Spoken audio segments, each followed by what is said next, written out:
강압 차량이냐 아니면 무고냐 양혜원 사건 갑론을 봐. 그래서 피의자 투신 후에 진상규명 청와대 청원이 잇따르고 있다.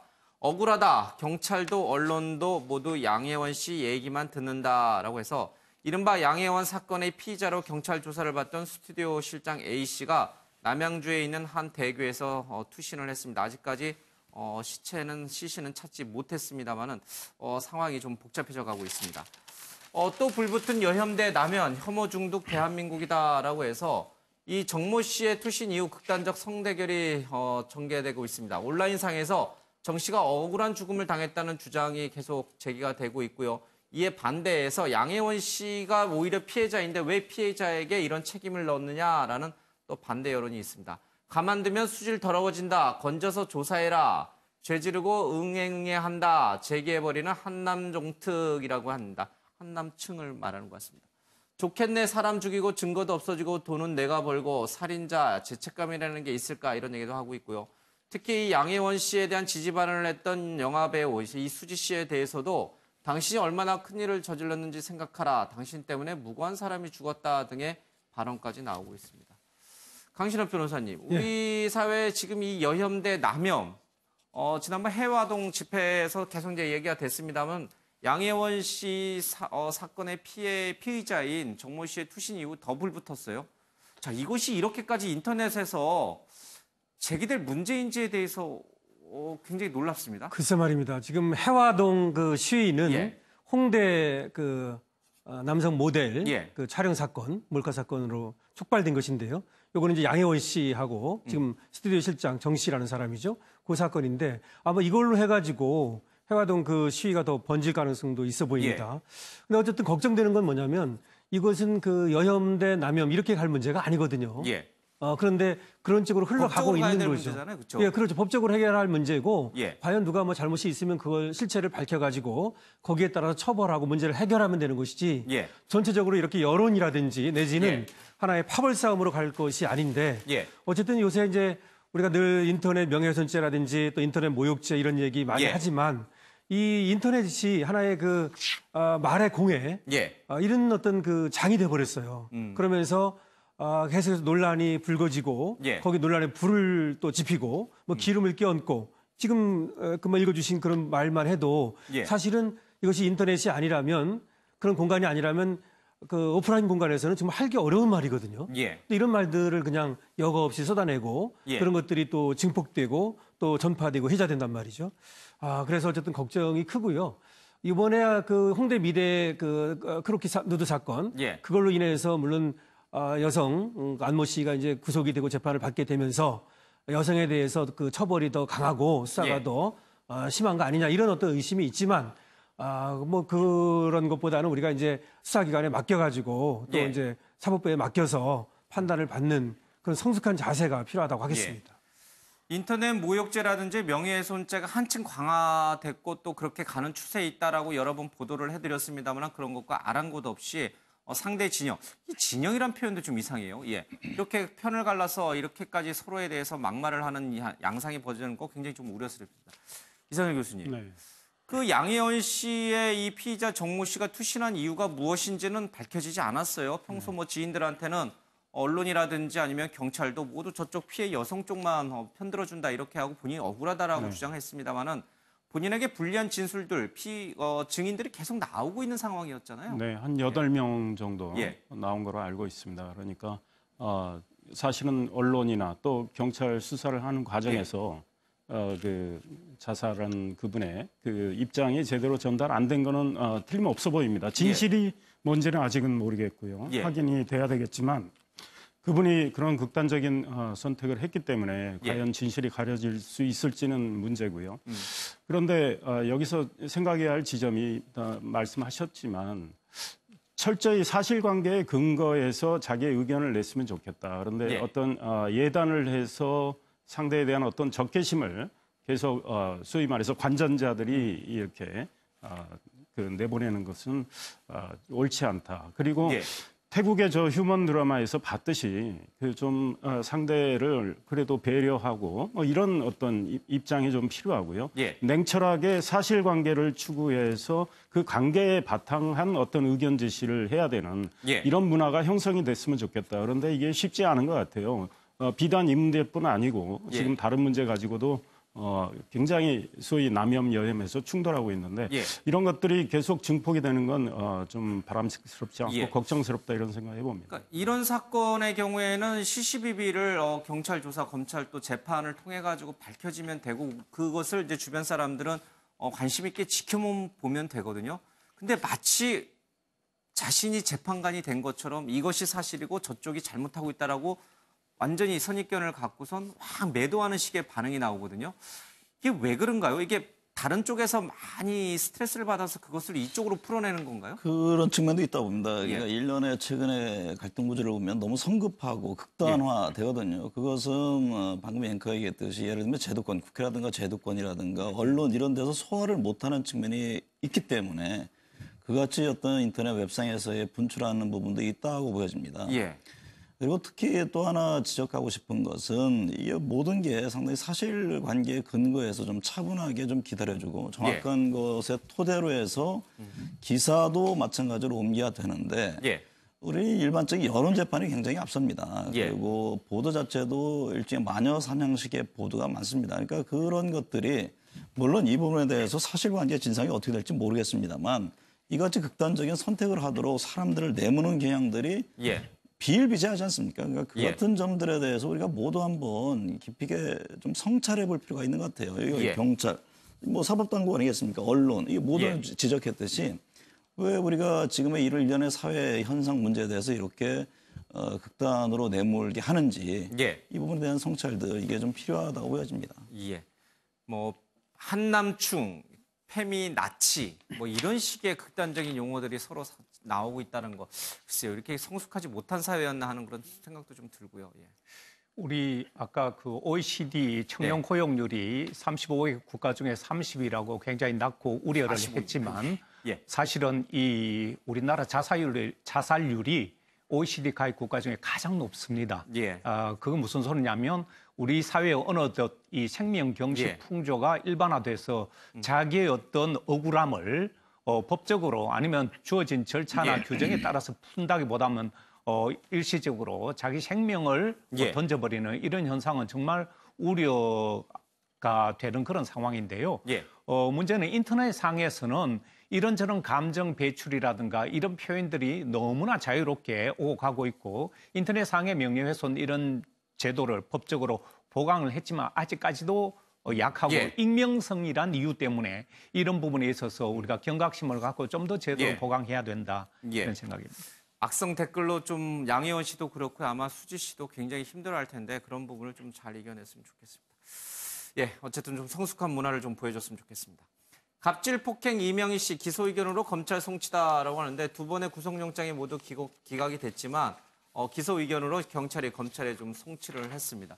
강신업 변호사님, 이 조양호 회장 역시도 이 구속영장이 기각된 상황에서 자, 이 기소 의견으로 재판에 넘겨졌는데 검찰에 넘어갔는데 어느 정도 또 추가 보강 수사가 이뤄져서 어떻게 전개가 될 수 있을 것인지 아니면 영장 기각과 비슷한 맥락에서 다툼의 여지가 좀 큰 만큼 나중에 가서 재판에서 혹여 이 무죄가 나올 가능성도 있는 것인지. 일단은 지금 뭐 조양호 회장 일가가 사전 사승을 거뒀어요. 이 구속영장에 관련해서 말이죠.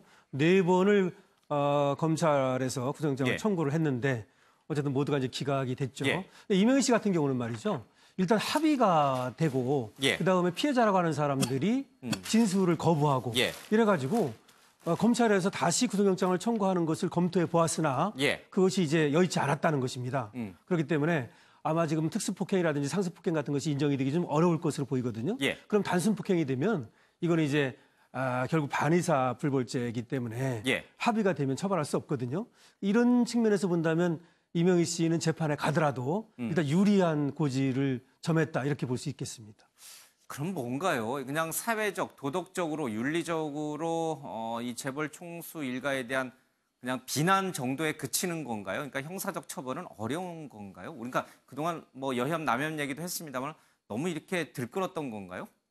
사실은 이제 법적인 것과 말이죠. 예. 그리고 사실적인 것에 이제 그 간극이죠. 예. 그러니까 도덕적인 것은 뭐 또 비난의 여지가 굉장히 많은 것이고 예. 거기에 대해서 국민들로부터 많은 비난을 받았지 않습니까? 형사적 처벌 유무와 그렇죠. 관계없이 그렇죠. 도덕적으로 하지만 굉장히 잘못됐다. 네, 형사적 예. 처벌이라고 하는 것은 또 거기 요건에 맞아 들어가야 예. 되니까 그거는 좀 다시 따져봐야 되겠다 이런 생각은 드네요.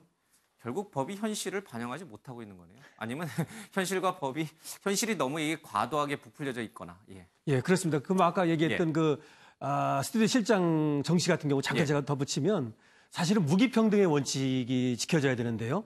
그러니까 이 사람 입장에서는 5번 조사받고 또 6번째 지금 예. 조사받으러 가는 날 투실한 거거든요. 예. 그러니까 결국은 변호인이 필요하고 이런 이유도 결국 대등하게 공방을 공격과 방어를 그 무기평등의 원칙이라고 합니다. 예. 근데 그것이 이제 여론이라든지 이런 것들에 의해서 깨져버린 거예요. 그래서 이 예. 사람은 고립감을 느끼고 절망감을 느껴서 사실은 이렇게 예. 투신을 할 수가 있거든요. 그런데 지금 이명 씨 같은 경우는 또 큰 어떤 재벌이라는 것과 예. 단단한 어떤 변호인들 뭐 이런 것들이 있기 때문에 그럼에도 불구하고 상당히 또 뭐 이 사회적 어떤 그러니까 위치라든지 예. 뭐 돈이라든지 이런 것들이 영향을 안 끼친다고 볼 수가 없죠. 예. 모두가 공정하게 재판을 받을 권리가 있는 것이고 또 아무리 나쁜 짓을 저질렀어도 또 여러 가지 좀 극한의 혐의를 받고 있다 하더라도 재판받을 권리는 있는 거죠. 변호받을 권리는 있는 것이죠. 그렇다고 해서 뭐 그 죄가 없어지는 건 아니니까요. 예. 알겠습니다.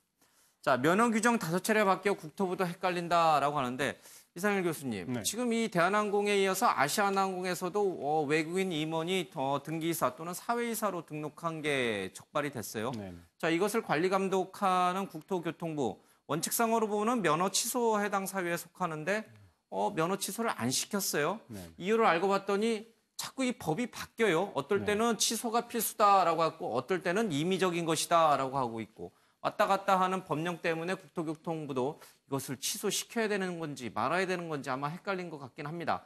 그러나 이 굉장히 국적항공기에 외국인 임원이 등기이사나 또는 사회이사로 온다는 것은 굉장히 위험한 일이에요. 네. 예. 이 취재는 상당히 잘한 기사 같아요. 예. 국토부가 저거를 정말로 심각하게 판단을 했는지는 모르겠습니다. 예. 어느 정도 알았는지 모르지만 그걸 인식을 했다면 국토부가 저 법 개정을 예. 충분히 할 수가 있었는데 안 했다는 건 어떤 면에서는 이 국토부가 소홀히 한 건데요. 예. 이 국제 민간 항공기구 같은 경우에 이 국적 항공사를 지금 두기 때문에 저런 법안이 나오는 건데 예. 우리가 항공사업법과 항공안전법에 좀 미묘한 차이가 있어서 아마 저런 문제가 발생하는 예. 것 같아요.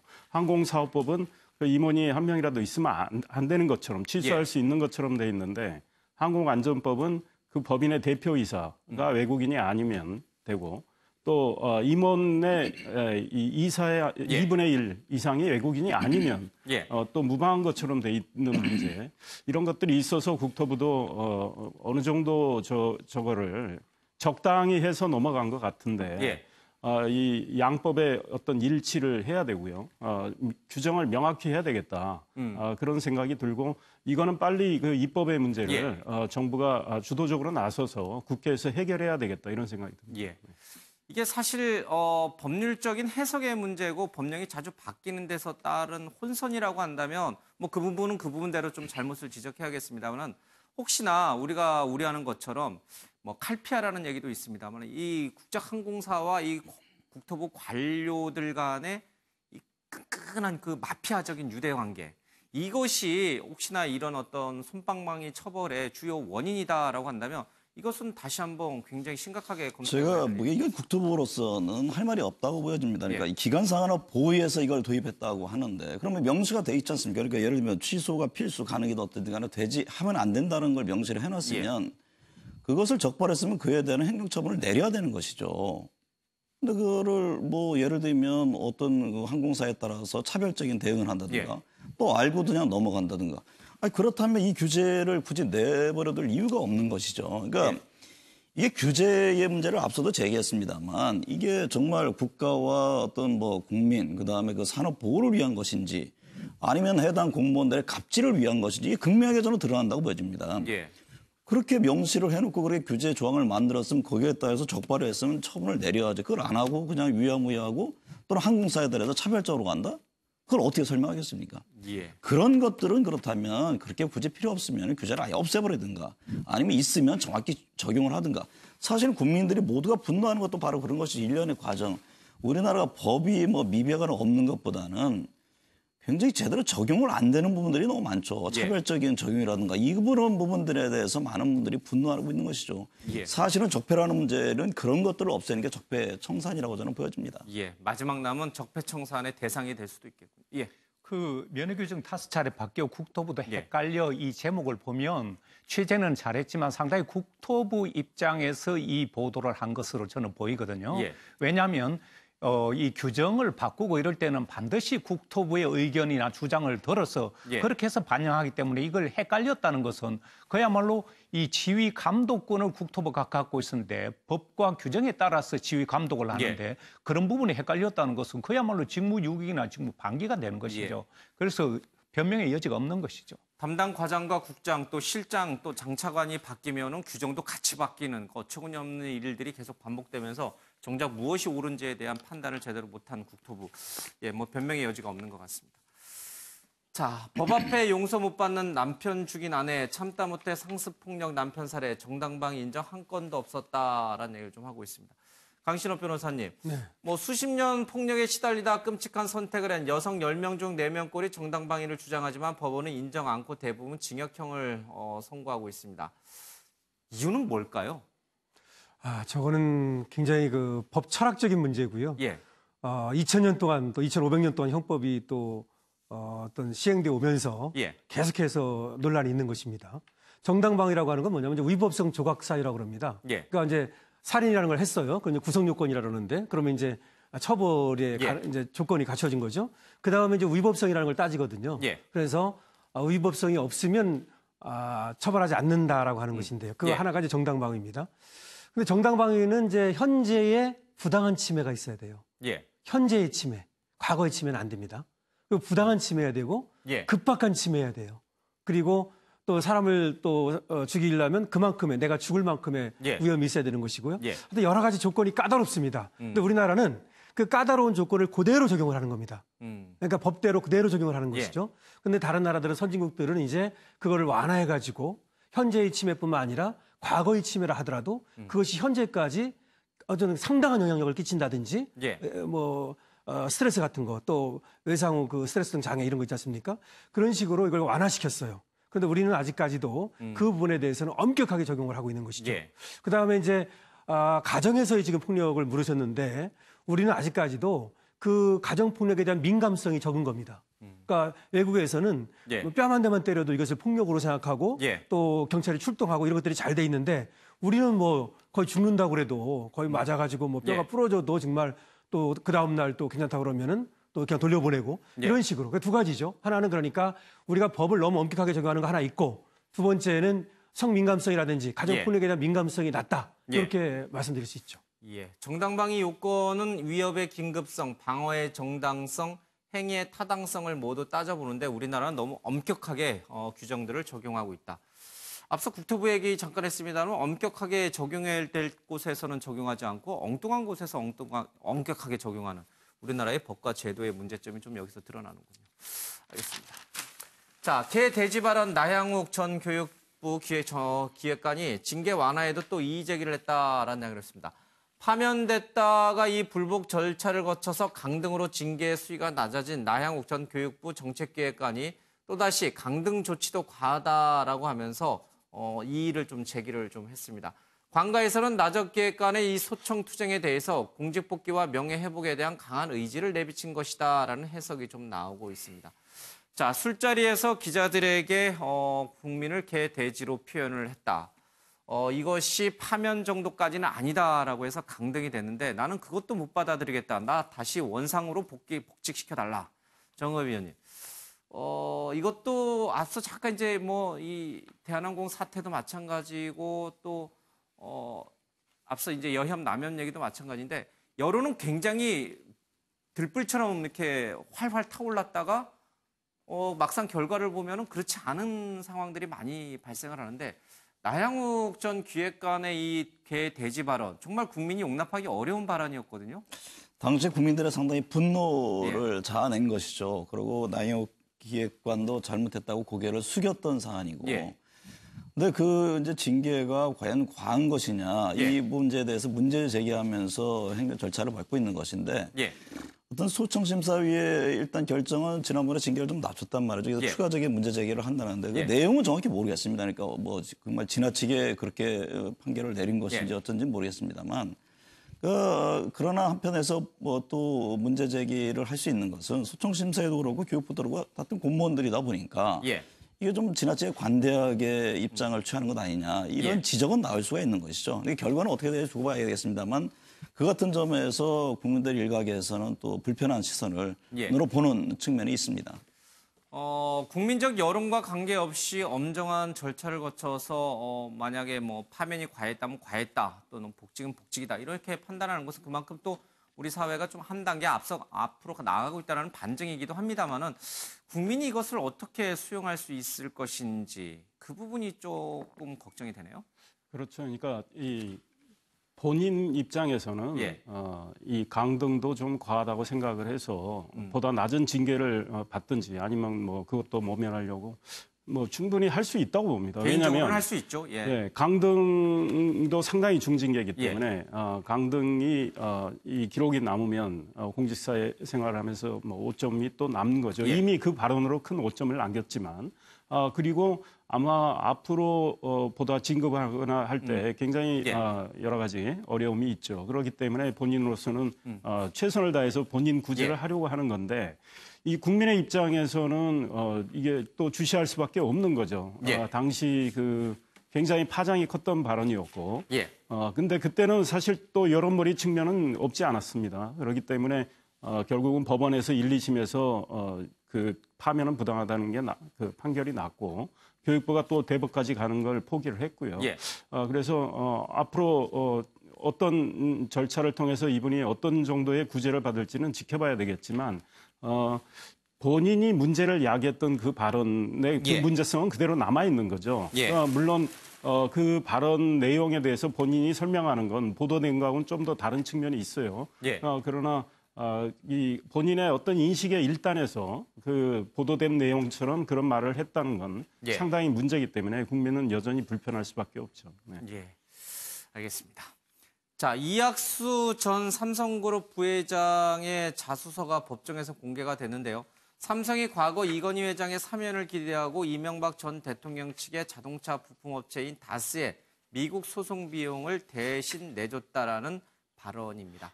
자, 이건희 사면을 기대해서 다스 소송비를 대납했다. 그런데 지금 와서 생각해보니 그것은 잘못된 판단이었다.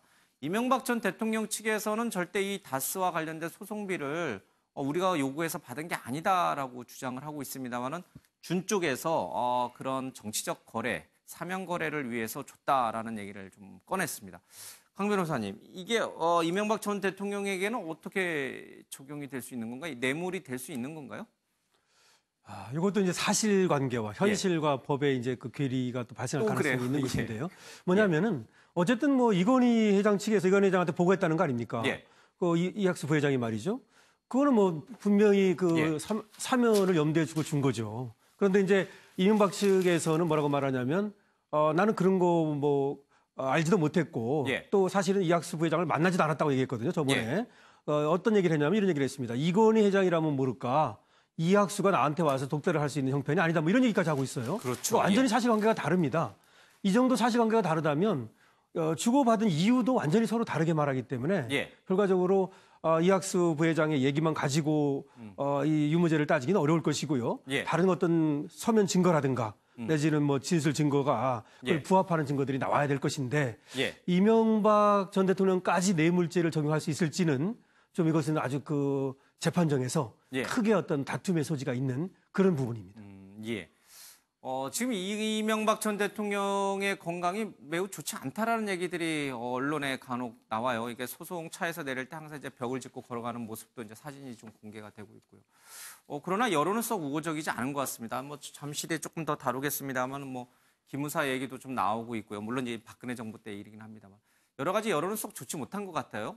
가석방에 대해서는 보면 이 대통령의 사면권에 대해서는 그동안 논란이 굉장히 많았습니다. 무분별한 사면의 대상자들이 주로 재벌이라든가 권력 행세를 했던 그런 사람들이 사면 대상이 되다 보니까 대통령의 사면권을 제한해야 된다는 그런 법 개정까지 얘기가 나왔는데 어떻게 보면 이학수 씨는 장본인인데 이건희 사면을 기대하고 소송비를 대람했다. 이런 어떻게 보면 실토가 나왔다는 것은 사실상 인과관계가 성립이 되기 때문에 국민들의 입장에서는 이 정도도 뇌물로 보지 못한다면 물론 법정에 가서는 다툼의 여지가 있지만 이것은 사면을 기대해서 그런 돈을 그것도 수십억씩 대준 것이 아니냐 이렇게 생각할 수가 있는 여지가 있어서 저는 여기서 대통령의 사면권은 어제 오늘 얘기가 아닙니다. 그리고 외국과 비교해보면 우리나라 대통령의 사면권이 이렇게 무분별하게 또 그야말로 제왕적 사면권이 여전히 지금 남아있거든요. 이 부분에 있어서 저는